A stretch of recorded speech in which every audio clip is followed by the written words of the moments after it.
الحمد لله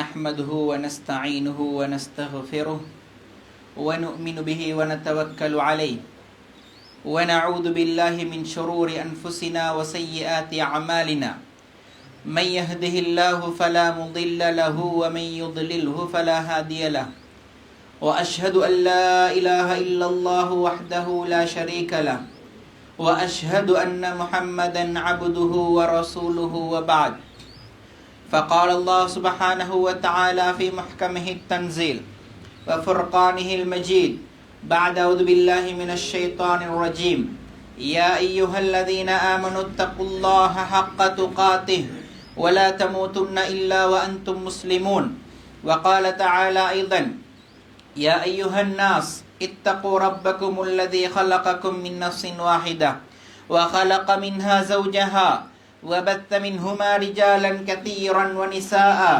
واتقوا الله الذي تساءلون به والأرحام إن الله كان عليكم رقيبا وقال تعالى أيضا يا أيها الذين آمنوا اتقوا الله وقولوا قولا سديدا يصلح لكم أعمالكم ويغفر لكم ذنوبكم ومن يطع الله ورسوله فقد فاز فوزا عظيما أما بعد فإن أصدق الحديث كتاب الله وخير الهدي هدي محمد صلى الله عليه وسلم وشر الأمور محدثاتها وكل محدثة بدعة وكل بدعة ضلالة وكل ضلالة في النار وبعد எல்லா புகழும் புகழ்ச்சியும் இந்த உலகத்தை படைத்து பரிபாலிக்க கூடிய ஏகவல்லவன் ரப்புல் ஆலமீன் அல்லாஹ் சுப்ஹானஹு வ தஆலாவுக்கே என்றென்றும் சொந்தமானது. ஸலவாத்தும் ஸலாமும் இந்த உலகத்துக்கு சன்மார்க்கத்தை கொண்டு வந்த ஸல்லல்லாஹு அலைஹி வஸல்லம் அவர்கள் மீதும் அன்னாருடைய உத்தம சஹாபாக்கள் தாபிஊன்கள் தபவுத் தாபிஈன்கள் நாளை மறுமை வரைக்கும் இஸ்லாத்தை தனது வாழ்க்கையாக எடுத்து நடக்கக்கூடிய அனைத்து முஸ்லிமான மூமினான ஆண்கள் பெண்கள் மீதும் என்றென்றும் உண்டாவதாக. வார்த்தைகள் சிறந்தது அல்லாஹு தஆலாவுடைய அல் குர்ஆன் என்றும் வாழ்க்கை வழிமுறைகள் சிறந்த வாழ்க்கை ஸல்லல்லாஹு அலைஹி வஸல்லம் அவருடைய உன்னதமான வாழ்க்கை என்றும் மார்க்கத்தில் மிக மோசமானது புதிதாக உண்டாக்கப்படக்கூடியவை அவை அனைத்தும் பித்ஆக்கள் நூதன அனுஷ்டானங்கள் அவை வழிகேடுகள் நரகுக்கு கொண்டு செல்லும் என்று ஸல்லல்லாஹு அலைஹி வஸல்லம் அவர்கள் தன்னுடைய ஒவ்வொரு உபதேசத்தின் போதும் கூறிய எச்சரிக்கை வாசகத்தை ஞாபகமூட்டியவனாக புனித ஜும்ஆவுடைய கடமையை நிறைவேற்றுவதற்காக வேண்டி அல்லாஹுடைய இல்லத்திலே ஒன்று கொள்ளும் இருக்கும் என அன்பிற்குரிய இஸ்லாமிய சகோதரர்களே, அல்லாஹு தஆலாவுடைய நல்லடியார்களே, நாங்கள் எங்கிருந்தாலும் எந்த சந்தர்ப்பமாக இருந்தாலும் அல்லாஹும் அவனது தூதரும் எந்த விடயங்களை ஏவி அவற்றின் மூலமாக இருளக விமோசனம் இருக்கிறது என்று கூறியுள்ளார்களோ இயலுமானவரை எமது வாழ்க்கையில் அவற்றை எடுத்து நடக்குமாறும் எந்த விடயங்களை விட்டும் தூர விலகி ஒதுங்கி நடந்து கொள்ளுமாறும் அந்த விடயங்களை செய்வதன் மூலமாக இந்த உலகத்திலும் நாளை மறுமையிலும் வெற்றி கிடையாது என்று எச்சரித்துள்ளார்களோ முற்றுமுழுதாக அவற்றை தவிர்த்து நடந்து கொள்ளுமாறும் முதலில் அடியனுக்கும் அப்பால் உங்களுக்கும் நல்லுபதேசம் செய்து கொள்கிறேன். அன்பிற்குரிய இஸ்லாமிய சகோதரர்களே, அல்லாஹு தஆலாவுடைய நல்லடியார்களே, நாங்கள் இந்த வருடத்துக்கான ரமலான் மாதத்தில் முதலாவது ஜும்ஆவிலே இருந்து கொண்டிருக்கிறோம். ரமலான் மாதம் எங்களை வந்தடையும் போது அந்த ரமலான் நோன்புக்குரிய மாதம், அந்த ரமலான் சதகாவுக்குரிய மாதம், அந்த ரமலான் குர்ஆனுக்குரிய மாதம், அந்த ரமலான் நல்ல வார்த்தைகளை மாத்திரம் பேசுவதற்குரிய மாதம், அந்த ரமலான் குடும்ப உறவுகளை சேர்ந்து நடக்கக்கூடிய மாதம். இப்படி ரமலானுக்கென்று பல பெயர்களை குறிப்பிட்டு அந்த ரமலான் எந்தெந்த விடயங்களை எல்லாம் நல்லது என்று எங்களுக்கு சொல்லித் தருகிறதோ அவற்றில் ஆர்வமாக செயற்படும் ரமலானாகவும், எந்தெந்த விடயங்கள்லாம் மோசமானது அவற்றை தவிர்த்து நடக்க வேண்டும் என்று சொல்லுகிறதோ அந்த விடயங்களை நெருங்காதவர்களாகவும் எங்களை இருக்க வைக்கக்கூடிய அந்த ரமலான் மாதத்தை அடைந்திருக்கிறோம். அன்பிற்குரிய இஸ்லாமிய சகோதரர்களே, அல்லாஹு தஆலாவுடைய நல்லடியார்களே, இந்த ரமலான் மாதம் எங்களுக்கு இந்த மாதிரியான நல்ல செயற்பாடுகளை ரமலானிலே செய்வதை எதிர்பார்ப்பதை போலவே ரமலான் எங்களிடம் வித்தியாசமான எமது பண்பாட்டிலே, எமது பழக்க வழக்கங்களிலே, எமது மார்க்க விழுமியங்களிலே, எமது ஆன்மீக வாழ்க்கையிலே நாங்கள் ஒரு மறுமலர்ச்சியை காண வேண்டும் என்பதையும் ரமலான் எதிர்பார்க்கிறது. ரமலான் என்பது ஒரு சாதாரண மாதம் கிடையாது. குர்ஆனிலே ரமலானை பற்றி அல்லாஹு தஆலா எங்களுக்கு அறிமுகப்படுத்தும் போது ஷஹ்ரு ரமலான், இந்த ரமலானுடைய மாதம் இருக்கிறது, அல்லதி உன்சில ஃபீஹில் குர்ஆன், இந்த ரமலானுடைய மாதத்திலே தான் குர்ஆன் இறக்கி அருளப்பட்டது என்கிறான்.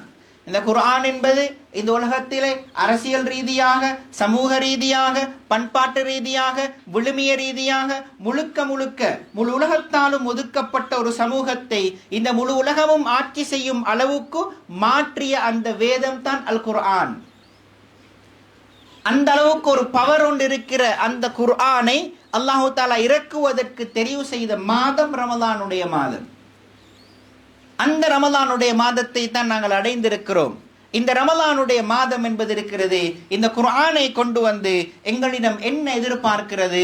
ஹுதன் லின்னாஸ், மக்களுக்கு இந்த குர்ஆன் நேரான பாதையை காட்டுகிறது.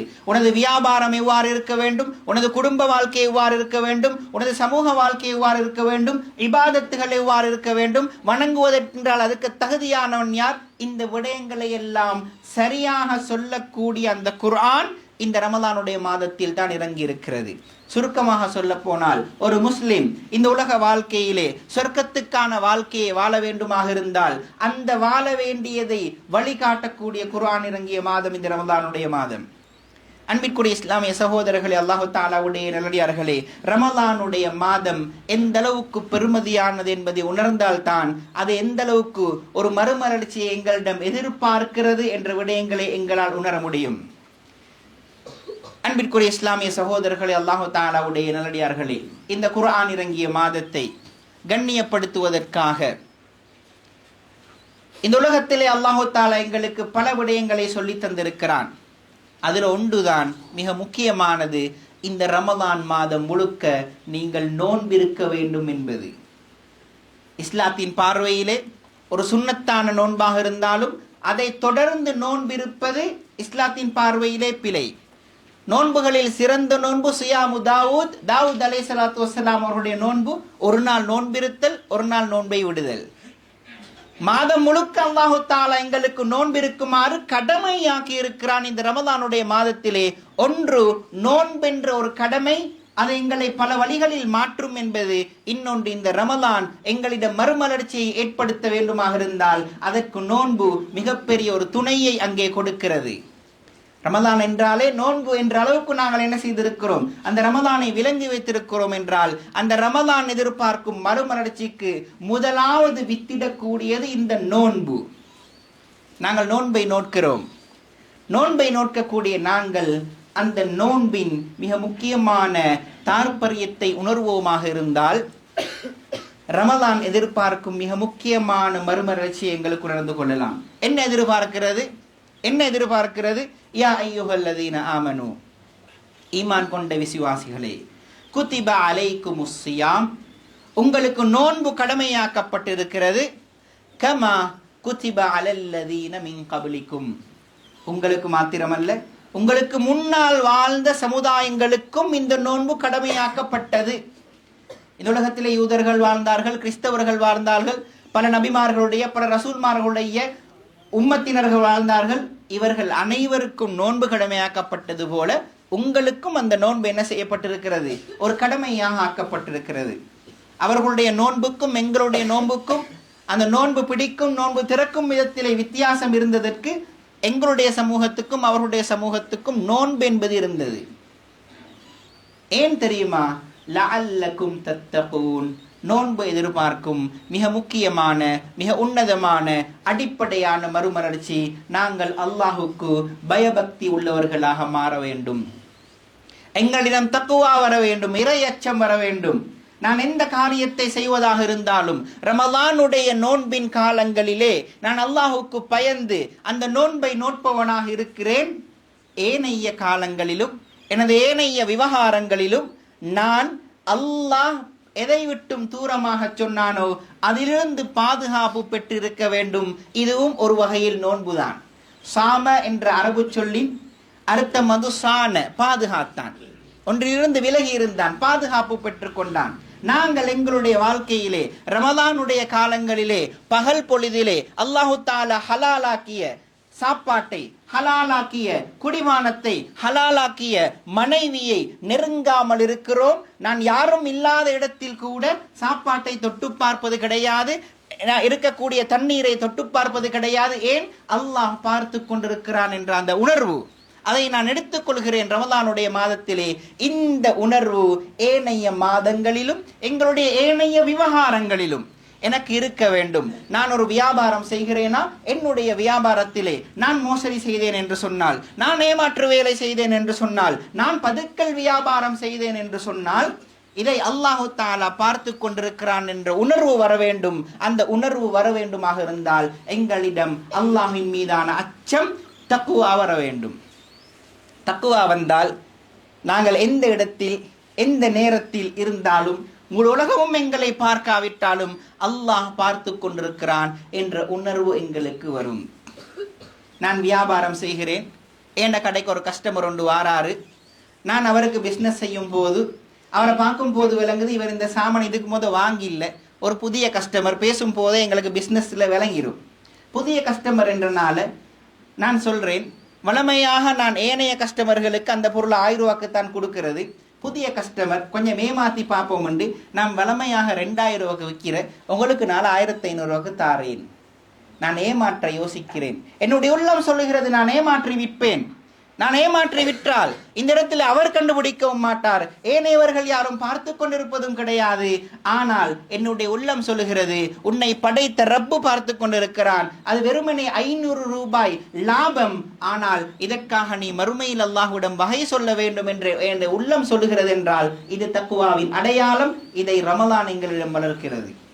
ரமலானுடைய நோன்பு எங்களிடம் வளர்க்கிறது. என்னுடைய எந்த செயற்பாடாக இருந்தாலும், எனது வாழ்க்கையில் நடக்கக்கூடிய எந்த செயற்பாடாக இருந்தாலும், ரமலானிலே எனக்கு ஹலாலை தவிர்ந்திருக்க முடியுமாக இருந்தால், ரமலான் அல்லாத காலங்களிலே ஹராத்தை தவிர்ந்திருப்பதற்கு இது மிகப்பெரிய ஒரு பயிற்சி. மதிப்புக்குரிய இஸ்லாமிய சகோதரர்களே, அல்லாஹு தஆலாவுடைய நல்லடியார்களே, இமாம் இப்னுல் கையிம் அல் ஜௌசிய்யா ரஹ்மத்துல்லாஹி அலைஹி அவர்கள் சொல்லுகிறார்கள், மஸ்தஆன அஹதுன் அலா தக்வல்லாஹி வ ஹிஃலி ஹுதூதிஹி வ ஜித்னாபி மஹாரிமிஹி. அல்லாஹு தஆலா எங்களுக்கு என்னென்ன விஷயங்களை எல்லாம் வரையறையாக போட்டிருக்கிறானோ, இந்த எல்லைகளை நீ மீறக்கூடாது. நீ மனிதர்களுடன் உரையாடும் போது இந்த எல்லைகளை மீறக்கூடாது. நீ அயலவர்களுடன் வாழும் போது இந்த எல்லைகளை மீறக்கூடாது. உனக்கென்று நான் 5 நேரம் தொழுகையை கடமையாக்கி இருக்கிறேன், இதில் இந்த எல்லையை நீ மீறக்கூடாது. எனது வாழ்க்கையிலே எல்லா கட்டங்களிலேயும் அல்லாஹு தஆலா என்னென்ன எல்லைகளை போட்டிருக்கிறானோ அதிலிருந்து நான் மீறாமல் வாழ வேண்டுமாக இருந்தால், அதே போன்று நான் ஹராமான விஷயங்களை தவிர்த்து நடக்க வேண்டுமாக இருந்தால், அதற்கு பிமித்லி ஸௌம், இந்த நோன்பை விட மிகப்பெரிய உதவி செய்யக்கூடிய வேறு எந்த ஒரு பயிற்சியும் இல்லை. நோன்பு என்பது மிகப்பெரிய ஒரு பயிற்சி. எங்களுக்கு ஹராத்தை ஒதுங்கி இருக்கலாமே, நோன்பின் போது அல்லாஹுக்காக ஹலாலையே ஒதுங்கி இருக்க நாங்கள் பழகுகிறோம். இது உலகத்திலே ஒரு மனிதனுடைய வாழ்க்கையிலே மாற்றம் வர வேண்டுமாக இருந்தால், தன்னுடைய பழக்க வழக்கங்களிலே மாற்றம் வர வேண்டுமாக இருந்தால், அவன் என்னென்ன விடயங்களை செய்தால் மாற்றம் வர வேண்டும் என்று இருப்பது போலவே அவன் எத்தனை நாட்கள் தொடர்ந்து அவற்றை செய்ய வேண்டும் என்று உளவியல் சொல்லுகிறது. எத்தனை நாட்கள் தொடர்ந்து பிராக்டிஸ் எடுக்கணும்.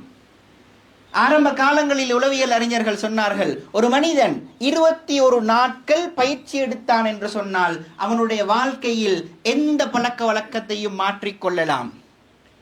தற்போதைய உளவியல் ஆய்வுகள் சொல்கின்றன 21 நாட்கள் அல்ல, தற்போதைய ஜெனரேஷனை பொறுத்தவரையில 60 நாட்கள் பயிற்சி எடுத்தால் தன்னுடைய வாழ்க்கையில் மாற்றத்தை கொண்டு வரலாம். இஸ்லாம் எங்களுக்கு சொல்லுகிறது, நீ ரமலான்ல 30 நாட்கள் பயிற்சி எடுத்தால் உனக்கு உன்னுடைய வாழ்க்கையிலே மாற்றத்தை கொண்டு வரலாம். எத்தனையோ மாற்றங்களை கொண்டு வரலாம், எத்தனையோ விடயங்களிலே மறுமலர்ச்சிகளை கொண்டு வரலாம். நாங்கள் எங்களுடைய வாழ்க்கையிலே வாயை திறந்தால் மோசமான பேச்சுக்கள் தான் எனக்கு வருகிறதா? மக்களுக்கு எப்போதும் நான் துன்புறுத்தலை செய்து கொண்டிருக்கிறேனா? ரமலான் எங்களை பார்த்து சொல்லுகிறது, நீ இந்த நோன்புடைய காலத்திலே மல்லம் யதா கௌல ஸூரி வல் அமல பிஹி ஃபலைஸ லில்லாஹி ஹாஜத்துன் ஃபீ அய்யதா தஆமஹு வ ஷராபஹு. யார் மோசமான பேச்சுக்களையும் மோசமான செயற்பாடுகளையும் விடவில்லையோ அவர் பசித்திருப்பதிலும் தாகித்திருப்பதிலும் அல்லாஹுக்கு எந்த ஒரு தேவையும் கிடையாது. அப்ப நாங்க உணவை விட்டும் குடிபானத்தை விட்டும் ஒதுங்கி இருக்கிறோம் என்பதை விட எங்களுடைய மோசமான பேச்சுக்களையும் மோசமான செயற்பாடுகளையும் விட அதிகமாக ஒதுங்கி இருக்க வேண்டும். ஏன்? அவற்றை செய்தால் இவற்றிலிருந்து பலன் கிடைக்காது. அல்லாஹு தாலா பலன் தரப்போவதில் அல்லாஹு தாலாவுக்கு தேவையே இல்லை என்று சொல்லிவிட்டார்கள் ஸல்லல்லாஹு அலைஹி வஸல்லம் அவர்கள். எனவே ரமலானுடைய காலங்கள்ல யாராவது எங்களோட ஏசி கொண்டு வந்தாலும் என்ன சொல்லுவோம்? ரசூலுல்லாஹ் பழக்கி தந்திருக்கிறாங்க, நோம்பாளின்னு சொல்லி ஒதுக்கிக்கோங்க. யாராவது சண்டை பிடிச்சு கொண்டு வந்தாலும் நோம்பாளின்னு சொல்லி ஒதுக்குவோம். நான் நோம்பு, எனக்கு இன்றைக்கு மோசமான பேச்சுக்கள் பேசலாம். நான் நோம்பு, எனக்கு இன்றைக்கு சண்டை பிடிக்க இயலாது, நீங்க வைத்திருங்க. எங்களுடைய சமூக வாழ்க்கைக்கு மிகவும் அவசியமான ஒரு பகுதியை நோன்பு எங்களுக்கு கற்றுத்தருகிறது. எந்த ஒரு விடயத்திலேயாவது யாராவது கொஞ்சம் அவர் சூடாகும் போது நாங்க இறங்கி போனா சமூகத்தில் லேசாக வாழ்ந்துட்டு வைத்திடலாம். அவரும் சூடாக நானும் சூடாகினால் இஸ்லாம் 3 நாட்களுக்கு மேலால் வெறுத்திருக்க அனுமதிக்காது. அதுக்கு அங்கால எங்களுடைய நன்மைகள் எழுதப்படுவது, எங்களுடைய தொழுகைகள் ஏற்றுக்கொள்ளப்படுவது, இதிலெல்லாம் கேள்விக்குறி இருக்கிறது. அதனால நாங்க சூடாகி பேசிட்டு எங்களோட ஈகோவின் காரணமாக என்ன செஞ்சு கொள்ள இயலாம இருக்கும், அவரோட சேர்ந்து நடந்து கொள்ள இயலாம இருக்கும். ரமலான் சொல்லுது, ஒருத்தர் சூடாகி பேசுறாரா, ஏசி கொண்டு வாராரா, சண்டை பிடிச்சு கொண்டு வாராரா, நான் நோம்பாளின்னு ஒதுங்கும் போது எனக்கு இயல்பாகவே பணிவு வருகிறது.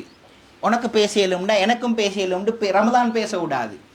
உனக்கு அடிக்க முடியுமானால் எனக்கும் அடிக்க முடியும் என்று ரமலான் கை வைக்க உதவாது. இந்த ரமலான் சொல்லக்கூடிய பயிற்சியின் மூலம் சமூகத்தில் லேசாக வாழ்ந்துட்டு போய்த்திடலாம். யாரையும் பகைச்சு கொள்ள வேண்டிய தேவை ஏற்படாது. ஏன்? நான் பேசும் வார்த்தைகள் நல்லதாக இருக்க வேண்டும், இல்லாட்டி என நோன்பு ஏற்றுக்கொள்ளப்படாது. நான் செய்கிற செயற்பாடுகள் நல்லதாக இருக்கணும், இல்லாட்டி என் நோன்பு ஏற்றுக்கொள்ளப்படாது என்ற உணர்வை ரமலான் தருகிறது. அழகான ஒரு சமூக வாழ்க்கைக்கு ரமலான் எங்களுக்கு ஒத்துழைக்கிறது. ரமலான் சொல்லக்கூடிய மிக முக்கியமான மறுமலர்ச்சி. அன்பிற்குரிய இஸ்லாமிய சகோதரர்களே, அல்லாஹு தாலாவுடைய நல்லடியார்களே, அதே போன்று எங்களுடைய வாழ்க்கையிலே நாங்கள் ஹராமான விஷயங்களை செய்பவர்களாக இருந்தால், ஹராமான உழைப்பாக இருக்கலாம், ஹராமான பேச்சுக்களாக இருக்கலாம், ஹராமான பார்வைகளாக இருக்கலாம், ஹராமான பழக்க வழக்கங்களாக இருக்கலாம், இந்த எல்லாவற்றையும் ரமலானுடைய காலங்களிலே எங்களுக்கு தூரமாக்கி போடலாம். எனக்கு எனது வாழ்க்கையிலே பகல் காலங்களில் கட்டாயம் நான் சிகரெட் ஒன்று குடிச்சாகணும், எனக்கு ஒரு நாளைக்கு 5 சிகரெட் குடிக்காம இருக்கேலா, பழகி பைத்துட்டு என்ன செய்ய அல்லாஹ் மன்னிப்பான் என்று சொல்லக்கூடிய நபருக்கு கூட ரமலான் பகல் காலங்களில் பேசாம இருக்க ஏழுமாகுது. தன்னை பழக்கமாக்கி கொள்ள முடியுமாகுது, தன்னை அந்த சிகரெட்டை விட்டும் தூரமாக்கி கொள்ள முடியுமாகுது. ரமலான் அல்லாத காலங்களிலும் இவருக்கு இது ஏழுதா? தாராளமாக இயலும். சில வாலிபர்கள் மூக்குத்தூளை வாய்க்குள் போட்டு வைத்துக் கொள்வார்கள். அதன் மூலமாக ஒரு வித்தியாசமான இன்பத்தை அனுபவிக்க பார்ப்பார்கள். ஆனால் ரமலான் காலங்களிலே அவர்களுடைய வாய்களை சுத்தமாக வைத்துக் கொள்ள முடிகிறது. ஏன் ரமலான் அல்லாத காலங்களிலே எங்களுக்கு அந்த பயிற்சி எடுத்துக்கொள்ள முடியாது? ரமலான் எங்களுக்கு தரக்கூடிய மிக முக்கியமான மறுமலர்ச்சி ஹராத்தை ரமலானுடைய பகல் காலங்களிலே அல்லாஹுக்காக தவிர்த்து நடக்க முடியுமானால் அதே அல்லாஹுக்காக ரமலான் அல்லாத காலங்களிலும் ஹராத்தை தவிர்த்து நடக்க முடியுமான பயிற்சியை எடுக்கலாம். அந்த பயிற்சியை எங்களுக்கு எடுக்கலாம். ஆனா எங்களோட மனசு எங்களை உட்றது இல்லை. ரமலான் முடியும் வரைக்கும் இருக்கிறோம் ஒரு மூவி ஒன்றை பார்க்கறதுக்கு, ரமலான் முடியும் வரைக்கும் இருக்கிறோம் அடுத்த சிகரெட் பழக்கத்தை தொடங்குறதுக்கு, ரமலான் முடியும் வரைக்கும் இருக்கிறோம் வாயிலுக்கு தூள வைக்கிறதுக்கு. இது எங்களுக்கு பழகி பைத்து எங்களுடைய நீயத்தையும் எங்களுடைய உள்ளத்தையும் மாற்றிக்கொள்வதன் மூலமாக ரமலானில் பயிற்சி பெறலாம். நான் என்ன மாற்றிக்கொள்வேன், நான் என்ன பழக்க வழக்கங்களை மாற்றிக்கொள்வேன். அதே போன்று ரமலான் நான் ஏற்கனவே சொன்னதே போல மோசமான பேச்சுக்களை விட்டும் எங்களை தூரமாக்குறது. இதை பழக்கி கொண்டோம் என்றால் சமூகத்தில் இவர் பேசினா நல்லதை தான் பேசுவாரு, இவரோட வாயிலிருந்து ஒரு நாள் மோசமாக வார்த்தைகள் வராது, இவரோட நல்ல முறையில் புலங்கேலும் பழகேலும் என்று மக்கள் எங்களோட நல்ல முறையில் பழகக்கூடிய ஒரு மனிதராக எங்களுக்கு மாற்றம் அடையலாம். ரமலான் பழக்கக்கூடிய பழக்கம். அதே போன்று இந்த ரமலான் என்பது இன்னும் பல விடயங்களிலே எங்களுக்கு ஒரு மறுமலர்ச்சியை ஏற்படுத்திக் கொள்வதற்கு, மறுமலர்ச்சி என்ற வார்த்தை இருக்கிறது, இது எதுக்கு யூஸ் பண்ணுவாங்கன்னு சொன்னால் எல்லா விடயங்களிலேயும் தூர்ந்து போய் அப்படியே நாங்கள் எல்லாவற்றையும் இழந்து வீழ்ச்சி பாதையிலே சென்று கொண்டிருக்கும் போது ஏதோ ஒன்று வந்து எங்களை என்ன செய்கிறது, ஏதோ ஒன்று வந்து அந்த வீழ்ச்சியிலிருந்து எழுச்சியை நோக்கி எங்களை கொண்டு போவதற்குத்தான் நாங்கள் மறுமலர்ச்சி என்று பெயர் சொல்கிறோம். அந்த மறுமலர்ச்சியை இந்த ரமலானின் மூலம் எங்களுக்கு ஏற்படுத்திக் கொள்ளலாம். அல்லாஹு தாலா எனக்கும் உங்களுக்கும் அதற்கான பாக்கியத்தை தந்தருள்வானாக. வ ஆகிரு தஅவானா அனில் ஹம்துலில்லாஹி ரப்பில் ஆலமீன்.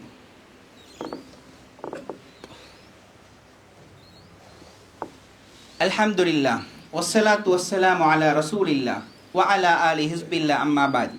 அன்பிற்குரிய இஸ்லாமிய சகோதரர்களே, அல்லாஹு தஆலாவுடைய நல்லடியார்களே, ரமலான் எங்களிடம் பல விடயங்களிலேயும் மாற்றங்களையும் மறுமலர்ச்சியையும் ஏற்படுத்துவதற்கான பயிற்சிகளை எங்களுக்கு தருகிறது.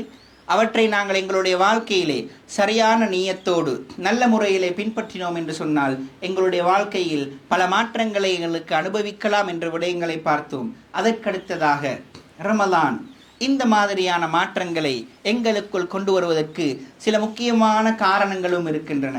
பல பழக்க வழக்கங்களை ரமலான் அல்லாத காலங்களில் விட முடியாத நாங்கள், விடுவதற்கு கஷ்டப்படும் நாங்கள், விடுவதற்கு முயற்சித்தாலும் நாங்கள் அதை பற்றி கை செய்தப்பட்டாலும், இப்படி ஒரு பாவத்தை நான் செய்து கொண்டிருக்கிறேனே, எனக்கு இந்த பாவத்தை விட்டு விலக முடியாதே என்றெல்லாம் நாங்கள் கவலைப்பட்டாலும் மற்ற மாதங்களில் எங்களுக்கு முடியாத ஒரு விடயம் ரமலானில் முடிகிறது என்றால் அதற்கு சில முக்கியமான காரணங்களும் இருக்கின்றன. முதலாவது காரணம், ரமதானை பற்றி ஸல்லல்லாஹு அலைஹி வஸல்லம் அவர்கள் கூறினார்கள், இதா ஜா ரமதான், ரமதான் வந்து விட்டது என்று சொன்னால் ஃபுத்திஹத் அபுவாபுல் ஜன்னah, சொர்க்கத்தின் கதவுகள் திறக்கப்படுகின்றன. வகுல்லிகத் அபுவாபுன் நார், நரகத்தின் வாயில்கள் மூடப்படுகின்றன. வசுஃபிதத்திஷ் ஷயாத்தீன், ஷைத்தான்கள் விலங்கிடப்படுகின்றன. ரமதானுடைய காலம் வந்தால் ஃபுத்திஹத் அபுவாபுல் ஜன்னah, சொர்க்கத்தின் கதவுகள் திறக்கப்படுகின்றன என்றால் அர்த்தம் என்ன? உலமாக்கள் விளக்கம் கூறுகிறார்கள். ரமலானுடைய காலம் வந்தால் சொர்க்கத்துக்கான அமல்களை செய்வதற்கான அந்த மனோநிலை எங்களுக்குள் இயல்பாக வந்து விடுகிறது. நான் அமல் செய்யணும், நான் இபாதத் செய்யணும், கியாமுல் லைல் தொழணும், சதகாக்கள் செய்யணும். இந்த மாதிரியான சொர்க்கத்தின் கதவுகளுக்கு எங்களை கொண்டு போய் சேர்க்கக்கூடிய, சொர்க்கத்துக்குள் எங்களை கொண்டு போய் சேர்க்கக்கூடிய என்னென்ன விடயங்கள் எல்லாம் இருக்கின்றனவோ அவற்றை செய்வதற்கு இயல்பாகவே உள்ளம் தூண்டுகிறது. அதே மாதிரி வகுல்லிகத் அபுவாபுன் நார், நரகத்தின் வாயில்கள் மூடப்படுகின்றன என்றால் அர்த்தம் என்ன? நரகத்தைக்கு கொண்டு போய் சேர்க்கக்கூடிய பாவமான மோசமான இந்த உலகத்திலே ஃபசாதுகளை ஏற்படுத்தக்கூடிய இந்த விடயங்களை விட்டும் தூரமாக கூடிய மனோநிலை எங்களுக்கு ஏற்படுகிறது. ஏன் தெரியுமா? வசுஃபிதத்திஷ் ஷயாத்தீன், ஷைத்தான்கள் அந்த மாதத்திலே விலங்கிடப்படுகிறார்கள். எங்களுடைய மனோ இச்சை, எங்களுடைய உள்ளம் இது மோசமாக இருந்தால், இது அந்நஃப்சுல் அம்மாரா பிஸ்ஸூ, மோசமான விடயங்களை ஏவக்கூடிய உள்ளமாக இருந்தால் மாத்திரம்தான் ரமதானிலே நாங்கள் பாவத்தின் பக்கம் போகிறோம். அது இல்லாமல் எங்களுடைய உள்ளம் அந்நஃப்சுல் லவ்வாமாவாகவோ அந்நஃப்சுல் முத்மஇன்னாவாகவோ இருந்தால் ஷைத்தானுடைய தீர்வுதல்களை விட்டும் எங்களுக்கு தூரமாகி நல்ல காரியங்களை செய்யும் பயிற்சியை ரமதானிலே பெறலாம். இந்த பயிற்சியை பெற்றுவிட்டோம் என்று சொன்னால் ரமதானுக்கு பிறகு ஷவ்வாலில் ஷைத்தான் வரும்போதும் அந்த ஷைத்தானை நெருங்க மாட்டோம், மிரட்டி விடுவோம். அந்த ஷைத்தானை நெருங்குவதற்கு வெட்கப்படுவோம். அந்த பாவமான விஷயங்களை நாங்கள் செய்வதற்கு எங்களுடைய உள்ளம் இடம் தராது. ஒரு பயிற்சி எடுப்போம். ஆக குறைந்தது இந்த ரமலானிலே, இந்த ரமலானுக்கு பிறகு நான் தூசண வார்த்தைகள் பேச மாட்டேன். அதற்கு இந்த ரமலானிலே நான் பயிற்சி எடுக்கிறேன் என்று ஒரு விடயத்தையாவது எங்களுடைய உள்ளத்திலே வைத்து நாங்கள் பயிற்சி எடுத்து பார்ப்போம். ரமலானுக்கு பின்னால் தூசண வார்த்தைகள் பேசும் போது இயல்பாகவே வெட்கம் வரும், வாய் அதுக்கு வராது. எங்களுடைய நாவு அதற்கு பழகி இருந்தாலும் ரமதானுக்கு முன்னால் ரமதானுக்கு பின்னால் வராது. ஏன்? நாங்கள் ரமதானிலே பயிற்சி எடுத்து விட்டோம். மதிப்புக்குரிய சகோதரர்களே, அதே போன்று ஸல்லல்லாஹு அலைஹி வஸல்லம் அவர்கள் நோன்பை பற்றி சொல்லும் போது கூறினார்கள். புகாரி முஸ்லிமிலே பதிவு செய்யப்பட்ட ஹதீஸ், நோன்பு என்பது அஸ்ஸியாமு ஜுன்னத்துன், நோன்பு என்பது ஒரு கேடயம். ஷைத்தானுடைய தாக்குதல்கள் வரும்போது, ஷைத்தானுடைய பார்வைகள் வரும்போது, ஷைத்தானியத்தான உணர்வுகள் வரும்போது அதை விட்டும் எங்களை தூரமாக்கக்கூடிய மிக முக்கியமான கேடயமாக நோன்பு இருக்கிறது என்று ஸல்லல்லாஹு அலைஹி வஸல்லம் அவர்கள் எங்களுக்கு சொல்லித் தந்தார்கள். இந்த கேடயம் எங்களிடம் இந்த ரமலானுடைய மாதத்திலே இருக்கிறது. இந்த ரமலானுடைய மாதத்திலே இந்த கேடயம் இருக்கிறது. ரமலான் அல்லாத காலங்களிலும் பாவங்களை விட்டும் தூரமாக வேண்டுமாக இருந்தால் இந்த கேடயத்தை எங்களுக்கு பயன்படுத்தலாம். இந்த நோன்பு என்னும் கேடயத்தை எங்களுக்கு பயன்படுத்தலாம். திங்கள் வியாழன் நோன்புகளை நோக்கலாம், ஏனைய சுன்னத்தான நோன்புகளை நோக்கலாம். ஸல்லல்லாஹு அலைஹி வஸல்லம் அவர்கள் வாலிபர்களை பார்த்து சொன்னார்கள் தானே, நீங்கள் திருமணம் செய்யுங்கள், உங்களுக்கு திருமணம் செய்ய சக்தி இருந்தால் நீங்கள் திருமணம் செய்யுங்கள், அப்படி இல்லை என்று சொன்னால் நீங்கள் நோன்பிருங்கள், அந்த நோன்பு உங்களுடைய கற்புக்கு மிக முக்கியமான தீர்வு என்று சொன்னார்களே. இங்கே அஸ்ஸியாமு ஜுன்னத்துன், நோன்பு என்பது கேடயம், கற்புக்கும் அது ஒரு கேடயம் தான். நோன்பிருக்கக்கூடிய ஒரு வாலிபர் அவருக்கு மோசமான பழக்க வழக்கங்களை விட்டும் தூரமாகலாம், அல்லது அவர் திருமணம் செய்யலாம். இந்த 2 ஆப்ஷனையும் தான் ரசூலுல்லாஹ் சொன்னார். ஒன்றோ திருமணம் செய்ய விபச்சாரத்திலிருந்து பாதுகாப்பு பெறலாம், அல்லது நோன்பிருங்கள், அது உங்களுக்கு கேடமையாக வந்து நிற்கும். எங்களுடைய வாழ்க்கையிலே எல்லா கட்டங்களிலும் பாவங்களை விட்டும் தூரமாகுமா?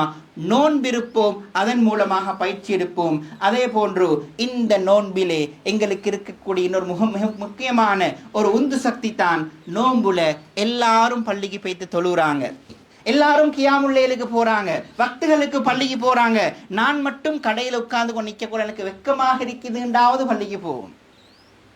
நோன்பு காலங்கள்ல அமல் செய்பவர்கள் அதிகம் என்பதனால் அது ஒரு தூண்டுதலாகி எங்க ஊர்ல எல்லாரும் ஒன்று சேர்ந்து நாங்க இந்த கியாமுல் லைல் தொழுறோம், எங்க ஊர்ல எல்லாரும் ஒன்று சேர்ந்து லுஹருக்கு ஜமாத்துக்கு போறோம், அசருக்கு ஜமாத்துக்கு போறோம், ஜும்மாவுக்கு நேரத்தோட போறோம். இப்படியான பழக்க வழக்கங்கள் ரமலானில் இருப்பதால் ரமலானிலே நாங்கள் மார்க்க விடயங்களில் அதிக ஆர்வம் காட்டுகிறோம். இது ரமலான் கொண்டு வரக்கூடிய ஒரு பரக்கத். ரமலான் அல்லாத காலங்களிலும் எங்களுடைய ஊர்களிலே துஹர் தொழுகைக்கு கடையை மூட்டிட்டு எல்லாம் பள்ளிக்கு ஜமாத்துக்கு போகக்கூடிய பழக்கம் வந்தால், எல்லா மக்களும் பாவம் என்று வரும் போது அதை விட்டும் தூரமாகும் பழக்கம் வந்தால், முழு ஊரும் இணைந்து நாங்கள் ஒரு நாளும் பாவம் செய்ய மாட்டோம், ஊர்ல ஒரு நாளும் மியூசிக்கல் ஷோ நடக்காது, ஊர்ல ஒரு நாளும் ஸ்போர்ட் மீட் என்ற பேர்ல மியூசிக்கல் ஷோ நடக்காது என்று ஊர் முடிவெடுத்தது என்று சொன்னால், ஊர் சேர்ந்து அந்த அமலை செய்யும் என்று சொன்னால், அது ஊரே இருக்கக்கூடிய மற்ற மக்களுக்கும் மிக பெரும் தூண்டுதலாக மாறும்.